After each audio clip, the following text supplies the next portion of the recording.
September 9, 2001. A camera crew arrives at a remote compound in the Takhar province of Afghanistan. They claim to be journalists. Their target is Ahmad Shah Massoud, the commander known as the Lion of Panjshir. For years, the Taliban tried to break him. Every offensive failed. Now, two men with Belgian passports and Moroccan origins stand before him. They present their credentials. The paperwork looks authentic. Massoud sits down. The crew prepares the equipment. One man positions the camera on a tripod. The other holds a microphone. The interview begins with a question about the war. Massoud starts to speak. Then, the camera lens disintegrates. Why did the equipment fail? It was not a mechanical error. It was a massive shaped charge hidden inside the battery pack. The explosion tears through the room. Metal shards and fire fill the air. Massoud is thrown back by the blast. Smoke obscures everything. Within seconds, one of the most significant political assassinations in modern history is over.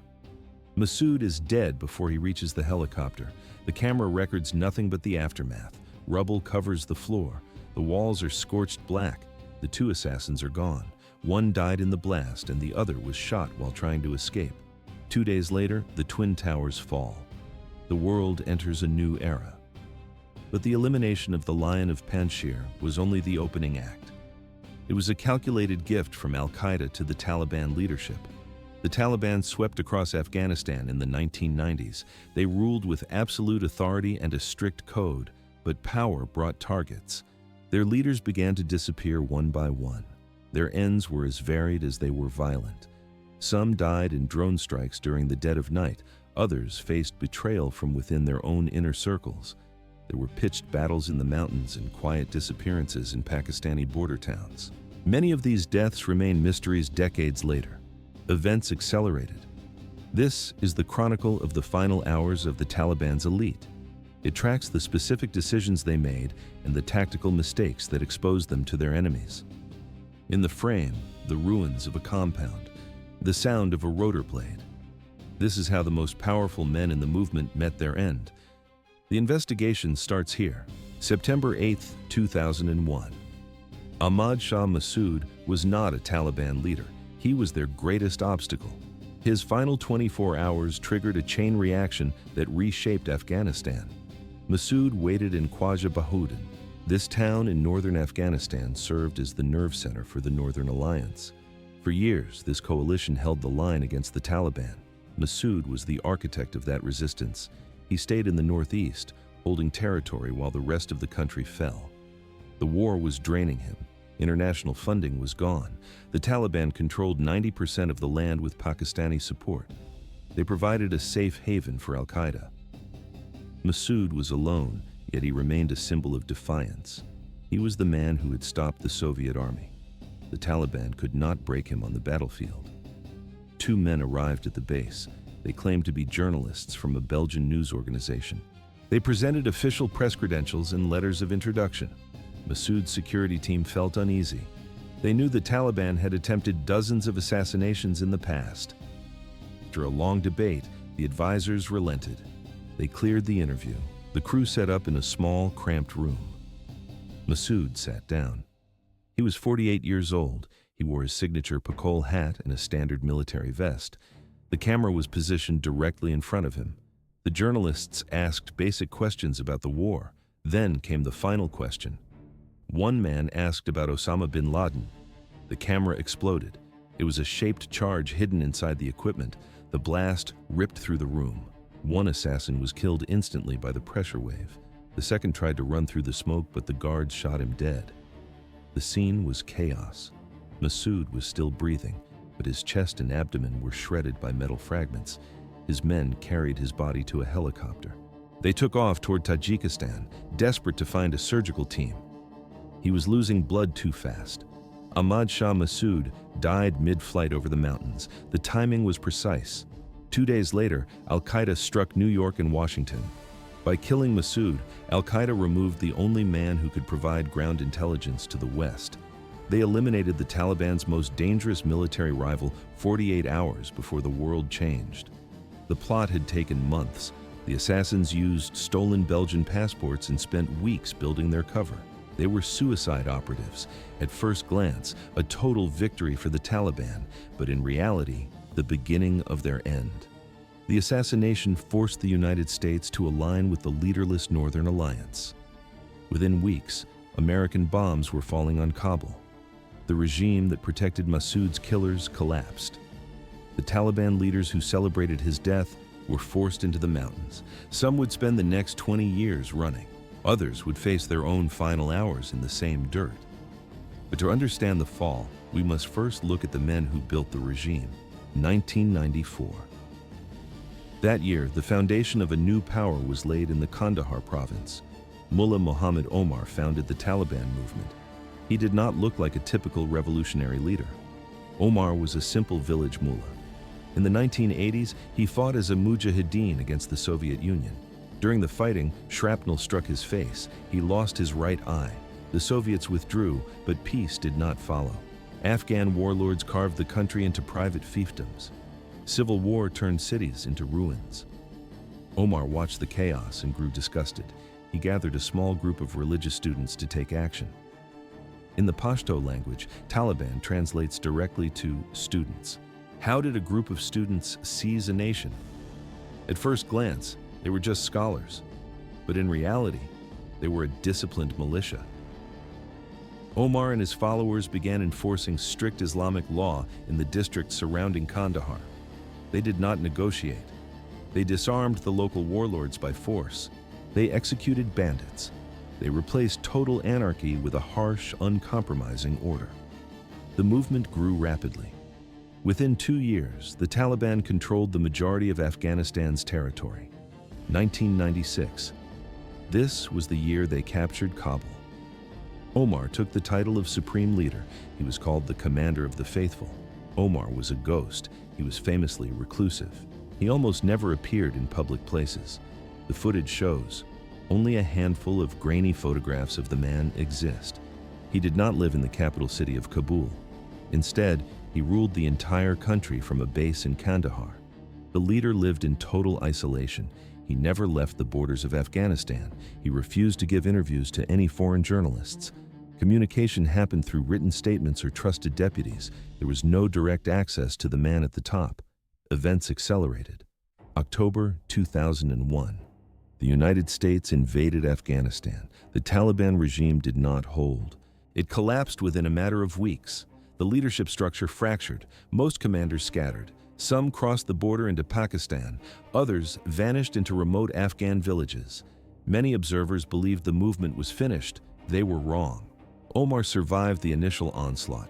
For 13 years, he evaded the most advanced intelligence agencies in the world. The United States placed a price on his head, $25 million. That was the reward for information leading to his capture. The hunt continued for over a decade, but the man with one eye remained invisible. April 23, 2013. On this day, the most hunted man in Afghanistan stopped breathing. But the world would not know this for another 800 days. How did the most watched man on Earth vanish? Intelligence agencies tracked every lead across the mountains of Afghanistan and the cities of Pakistan. Drones circled the desert 24 hours a day. Special operations forces kicked indoors in dozens of night raids. Yet, Mullah Omar remained a ghost. The truth was not a narrow escape. It was a cover-up. Mullah Omar died in April 2013. The Taliban did not announce his death until July 25, 2015. For more than 2 years, a dead man ruled the insurgency. The leadership kept the secret absolute. They drafted official statements and signed his name to them. They issued religious decrees, using his authority to settle internal disputes. They lied to their own field commanders. Most of the Taliban's high-ranking officers believed they were still taking orders from a living supreme leader. Why the deception? At first glance, a sign of strength, but in reality, a desperate move to prevent a collapse. The Taliban movement was a collection of fractured factions. Different tribes and commanders competed for territory and money. Omar was the only glue holding them together. His religious title as Commander of the Faithful was the only thing stopping a civil war within the ranks. Without his shadow, the movement would splinter into a dozen pieces. The leadership chose to maintain a fiction. Where did Omar actually take his last breath? The facts point toward Pakistan. Most intelligence reports place him in Karachi. Some sources state he died in a modern hospital under a false name. Others claim he was in a cramped safe house. The cause of death is recorded as tuberculosis or hepatitis. His lungs or his liver failed, but the details remain murky. The camera shows nothing. There's no footage of his final moments. No reliable medical records exist. We are left with questions. Was he in a sterile hospital bed or on a rug in a concrete room? Was he surrounded by his sons, or was he alone with a single guard? Did he realize his movement was being led by his ghost? The witnesses have never spoken. They remain silent or dead. A clear picture can be reconstructed from fragments. Omar spent his final years in a state of constant physical decline. He moved frequently between safe houses to avoid detection. The American pursuit was relentless. By early 2013, he was likely bedridden and in significant pain. He could not seek advanced medical care. Walking into a major clinic meant a drone strike or a prison cell. He suffered in total obscurity.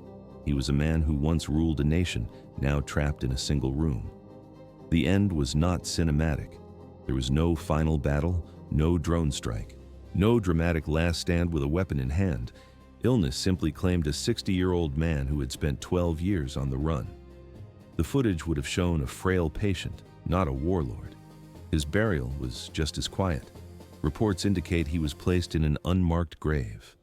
Only a handful of people know the coordinates. The deception lasted 2 years. When the truth finally broke in 2015, the predicted crisis arrived.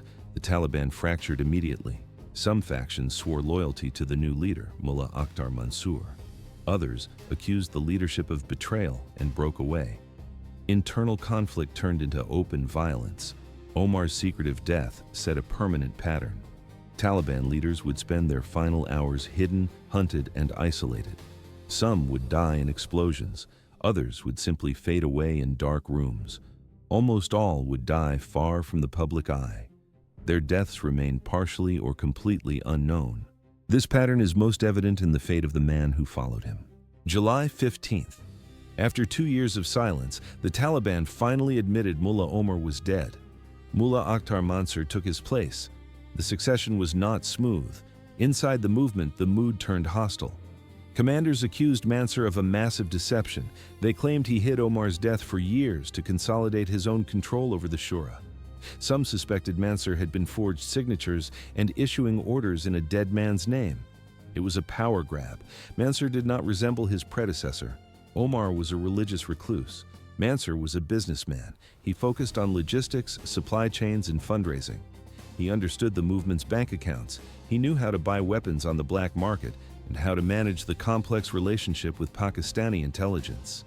He lived in the real world. Unlike Omar, Mansour used modern cell phones. He traveled across borders. He held meetings in person. These habits made him a highly effective manager. But in the world of high-stakes intelligence, these habits were fatal. By 2016, the results of his leadership were visible on the map. The Taliban regained massive swathes of Afghan territory. It was their strongest position since the invasion in 2001. They were no longer just a guerrilla force. They were a state. They collected taxes from farmers. They ran shadow courts. They appointed provincial governors. The government in Kabul was losing its grip. In Washington, the Pentagon reached a conclusion. Mansour was too competent to live. He was uniting fractured factions and winning the war on the ground. Intelligence agencies began a 24-hour watch on his digital and physical footprint.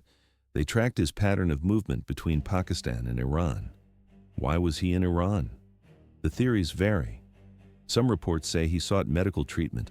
Others suggest he was negotiating for Iranian weapons. He might have simply been visiting family. The reason didn't matter. Only his location mattered. May 20th, 2016.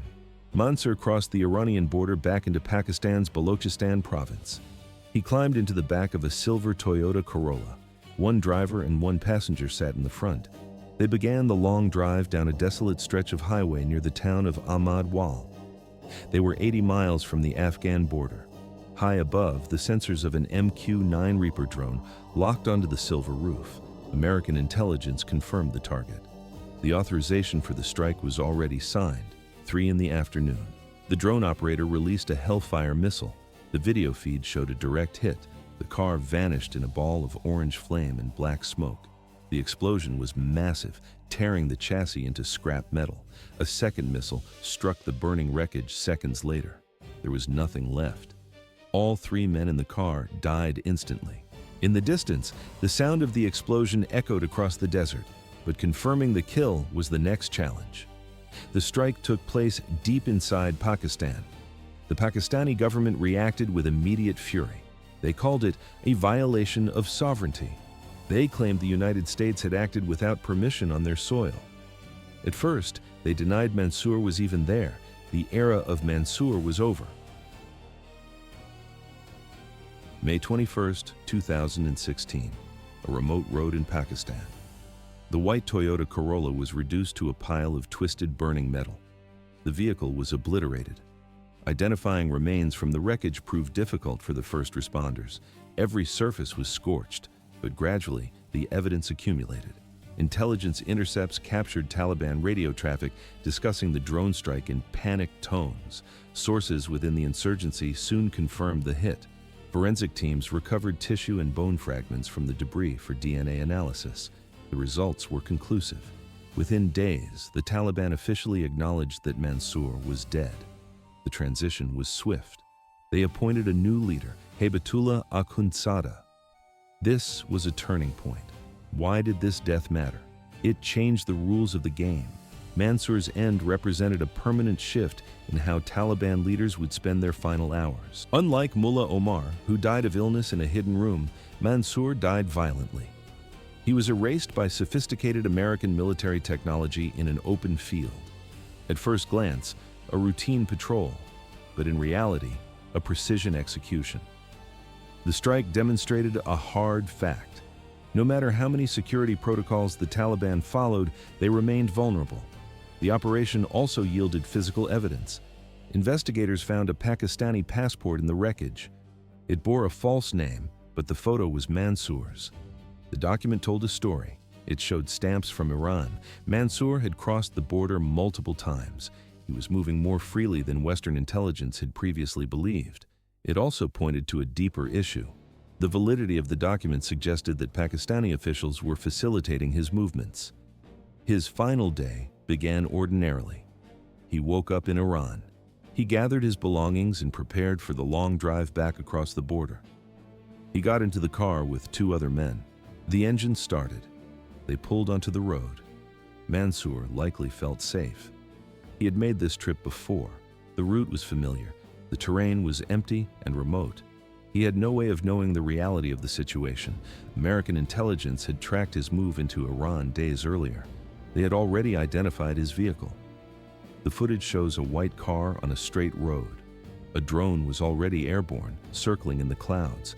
Thousands of miles away, in a darkened control room, operators watched the Toyota through high-resolution cameras. They waited for a clear window. The last hour of Mansour's life was spent as a passenger on a dusty highway. He likely discussed Taliban business with his companions. He probably debated upcoming operations. He likely thought about his hold on power. Events accelerated. The drone operator received the command. The missile was released. There was no warning. The fire consumed everything. Thus ended the era of Akhtar Mansour. May 21, 2016. Akhtar Mansour sat in the back of a white Toyota Corolla. He felt secure. His forces were gaining ground across Afghanistan, and his power within the Taliban was absolute. He never heard the drone. He never saw the missile. Death traveled at 500 miles per hour. 1 second, Mansour was discussing future military strategy with his driver and a passenger. The next second, a Hellfire missile obliterated the vehicle. 3 men died instantly. Metal and glass fused with the pavement of the remote highway. The message to the Taliban leadership was absolute. Nowhere was safe. Iran could not protect them. Pakistan could not protect them. Even the most isolated roads offered no sanctuary. The Americans would find the target. When they did, the end would be sudden and violent. But did Mansour's death stop the insurgency? At first glance, it seemed a decapitation blow, but in reality, the movement barely slowed. Mansour's successor was more cautious and equally effective. The hunt continued. Surveillance methods became more sophisticated. The cycle of elimination accelerated. Some leaders operated in the shadows, others stayed completely underground. The Haqqani network was the most secretive wing of the Taliban. It functioned like a criminal enterprise in a specialized military unit. They handled the complex tasks: high-profile kidnappings, truck bombings, and urban sieges. Jalaluddin Haqqani founded the group in the 1970s. He was a veteran. He fought the Soviet Union with brutal efficiency. After 2001, he turned his sights on the Americans. His network became a primary threat. They attacked government buildings and military bases with precision. By the mid-2000s, Jalaluddin's health failed. Control shifted to his son, Sirajuddin Haqqani. Sirajuddin was different. He was more aggressive and more elusive. The United States placed a $10 million bounty on his head. The footage shows empty safe houses and charred ruins. The Americans struck the Haqqani network hundreds of times. They killed middle-tier commanders. They seized ledgers. They froze bank accounts. They dropped precision bombs on family compounds. Yet, Sirajuddin survived. He became a ghost. He never traveled in convoys. He used body doubles to confuse aerial surveillance. He banned electronic devices in his presence. No cell phones, no radios. He moved every few hours. He trusted only his blood relatives. September 4, 2018, the Taliban announced the death of Jalaluddin Haqqani. He was likely in his late 70s. The details were kept hidden. Some reports cited a stroke. Others claimed Parkinson's disease had destroyed his motor functions. The facts are sparse. The legendary commander spent his final years immobile and silent. He died in an undisclosed location. He was buried in a secret grave. No coordinates were ever released. The era of the father ended. The era of the son began. 10 years of active command had ended. Jalaluddin Haqqani was no longer a general or a strategist. He had transitioned into a living icon. His name carried weight, but his hands no longer moved the pieces on the board. His son, Sirajuddin, had already seized the reins of the network. The transition of power happened long before the world noticed. Where was the elder Haqqani during his final hours? Reports suggest a fortified compound in eastern Afghanistan. He was bedridden. The once feared commander was now a frail man in physical pain. No gunfire, no explosions. Death arrived through natural causes. Following Islamic tradition, the family washed the body and buried it before sunset. The location of the grave was never marked. It remains a state secret to this day to prevent airstrikes or desecration. But why did other commanders vanish without a trace? At first glance, they were immortal. But in reality, they were expendable. Key figures in the network simply blinked out of existence. One day they were coordinating ambushes. The next, their radio frequencies went silent. No official announcements followed. No martyrdom posters appeared on the walls of Peshawar. Some were likely vaporized by drone strikes that the military never reported. Others may have died of simple infections in caves. Internal purges are another possibility. In the Haqqani network, silence is the standard operating procedure. The sound of drones was their constant soundtrack. These men lived in a state of permanent paranoia. They avoided their own families for months. They used couriers instead of phones. When they got sick, they couldn't go to hospitals. They died in the dark because a doctor was a potential informant. This was the price of their security. Events accelerated in 2021. The Taliban returned to Kabul. Sirajuddin Haqqani emerged from the shadows to become the interior minister of Afghanistan. Yet, the habit of secrecy remains. He rarely appears in the open. Clear photographs of his face are still a rarity in intelligence circles. He moves between safe houses guarded by men who do not speak to the press. His end will likely mirror his father's, a private death in a hidden room. There was no mistake for some, but for others, the shadow wasn't deep enough. Not every leader was as disciplined as the Haqqanis. The Taliban movement was never a single unified machine. It was a collection of factions with rival patrons and conflicting visions. Sometimes, these internal friction points produced sparks. Mullah Dadullah was the exception to the rule of silence. He was the movement's most brutal field commander. He didn't just kill. He pioneered the use of systematic beheadings and suicide bombings. The footage from that era shows a man who craved the camera. He was charismatic to his soldiers and a monster to his enemies. But Dadullah was reckless. He ignored the protocols of the shadow. He believed his own legend. The hunt for Dadullah intensified. While other leaders stayed in the bunkers, he moved in the open. It was a fatal error. May 2007, Mullah Dadullah broke the primary rule of the insurgency. He stepped into the light. He gave lengthy interviews to international journalists. He starred in high-quality propaganda films. He spoke loudly and often. This visibility made him a symbol, but it also turned him into a target. NATO forces saw everything. Dadullah was no longer a ghost in the mountains. He was a face on a screen. His movements in Helmand province became easier to track. In the pre-dawn hours of May 13th, a joint special operations team moved in. They surrounded a compound where Dadullah was hiding. A short, violent firefight broke out in the dark. By sunrise, the commander was dead. The official report was simple. Special operations tracked him and executed a raid. But inside the Taliban, another story circulated. Some claimed rivals within the movement leaked his coordinates. They believed Dadullah was becoming too powerful and too independent. The truth was likely a mix of both. His fame made him easy to find, and his ambition made him an enemy to his own people. He arrived at the compound with a small group of bodyguards. He believed the location was a deep secret. He was wrong. The sound of helicopter rotors and flashbangs ended his command. It was a clear signal to the rest of the leadership. In this war, fame was a death sentence. Survival required silence. Those who lived were the ones who stayed in the shadows. But even silence could not stop a betrayal from within. Mullah Abdul Razak learned this in Kandahar. He was a veteran commander. He was known for being cautious and disciplined. He did not seek the camera. June 2018. Razak arrived at a compound for a high-level meeting. He followed every protocol, but one man in the room had been compromised. Either Afghan intelligence had turned him, or the man was unknowingly carrying a hidden beacon. The footage from the drone shows a single, precise strike. The roof of the building collapsed. Razak and several senior commanders were killed instantly. In 1 minute, the regional command structure was erased. This strike triggered a wave of paranoia. Commanders began looking at their own bodyguards with suspicion. No one knew who to trust. Some leaders grew so frantic they executed their own loyal soldiers based on mere rumors. The movement began to eat itself from the inside. Then came the technical errors.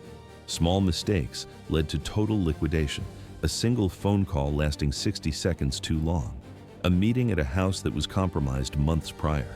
A routine drive that became a predictable pattern. The Americans were always watching the rhythm of the roads. Mullah Nazir was a powerful tribal leader in South Waziristan. He was a strategic thinker. He fought the coalition in Afghanistan, but kept a delicate peace with the Pakistani state. He believed this balance kept him safe. January 2013. Nazir spent the day in ordinary business. The camera would have seen him drinking tea with elders and discussing local disputes. He was calm. He walked to his vehicle to begin the journey home. He did not know a drone was already locked onto his position. The strike hit the vehicle on a remote road. There was no warning and no chance to escape. The car was reduced to charred metal. Nazir and his associates died in the blast. Intelligence had mapped his entire day with perfect accuracy. Every death reinforced a grim reality for the insurgency. Stay hidden. Trust no one. Assume every movement is being logged by a satellite. Avoid any habit or pattern. The survivors were the ones who became ghosts. But even perfect security had a flaw. The Americans were constantly changing the rules of the hunt.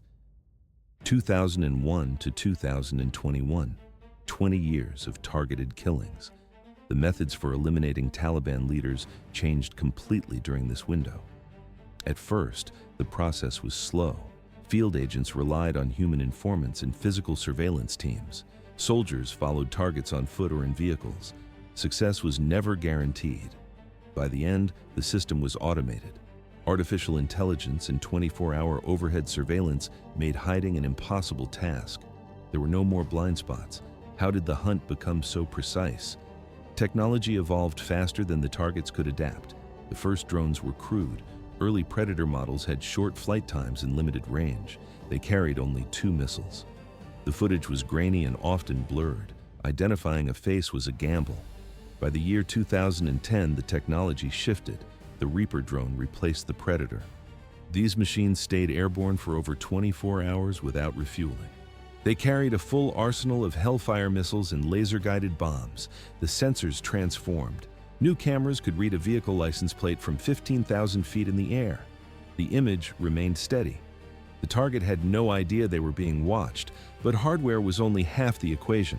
The intelligence infrastructure grew into a massive machine. The United States military built digital databases on every high-ranking Taliban official. These files included physical descriptions, names of associates, and known movement patterns.